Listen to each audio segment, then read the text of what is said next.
अस्सलामु अलैकुम वरहमतुल्लाहि वबरकातुहू। कैसे हैं आप सब? उम्मीद करता हूं कि आप सब खैरियत से होंगे। अल्लाह आपको ऐसे ही खुश रखे। तो चलिए बढ़ते हैं आज के किस्से की तरफ। एक रोज़ एक फ़कीर भीख मांग रहा था। उसके पास एक हसीन और जमील खूबसूरत लड़की आई और कहने लगी, ए फ़कीर, क्या तुम मुझसे शादी करोगे?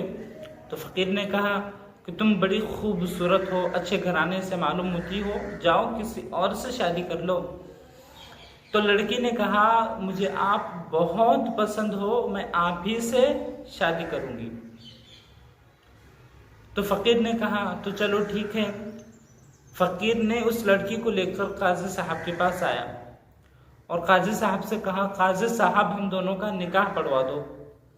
काजी साहब ने उस लड़की की तरफ देखा तो उनकी नीयत बिगड़ गई और काजी साहब ने फकीर से कहा, ए फकीर, तू भीख कब मांगेगा और इसको खिलाएगा कब? तू भीख कब मांगेगा और उसको खिलाएगा कब? अब तू यहाँ से चल, मैं इससे शादी करूंगा। अब दोनों में लड़ाई झगड़ा शुरू हो गया। उतने में वजीर साहब आए।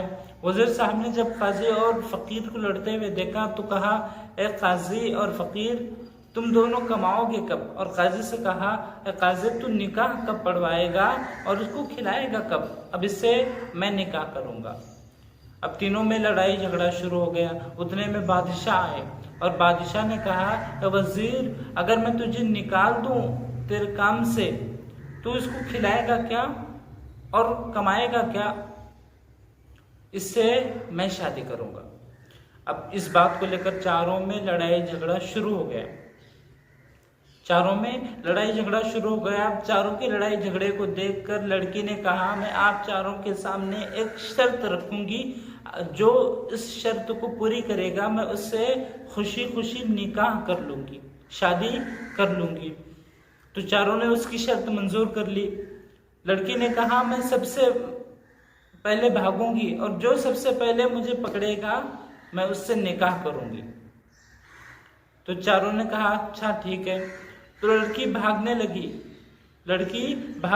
भागते भागते भागते चारों उसके पीछे थक गए।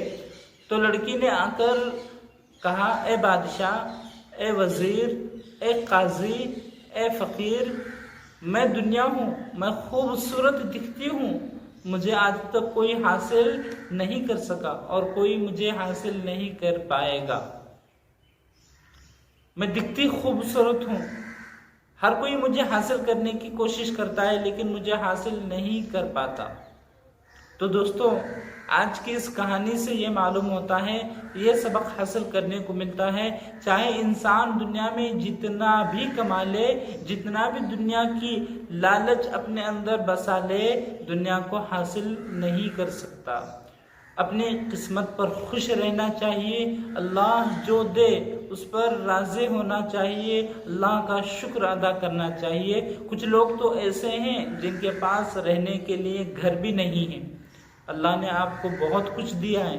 कुछ लोग ऐसे हैं जिनकी आंखें नहीं, कुछ लोग ऐसे हैं जिनके हाथ नहीं, कुछ लोग ऐसे हैं जिनके पैर नहीं, कुछ लोग ऐसे हैं जिनकी कमर टूटी हुई है, जिन्हें चलना तक नहीं आता। अल्लाह ने आप सबको बहुत कुछ दिया है। अल्लाह का शुक्र अदा करें और लालच को छोड़ दें। लालच छोड़ दें। लालच बहुत बुरी बला है। उम्मीद करता हूँ आप सब समझ गए होंगे। अस्सलामु अलैकुम वरहमतुल्लाहि वबरकातुहू। दुआ का तलब कर।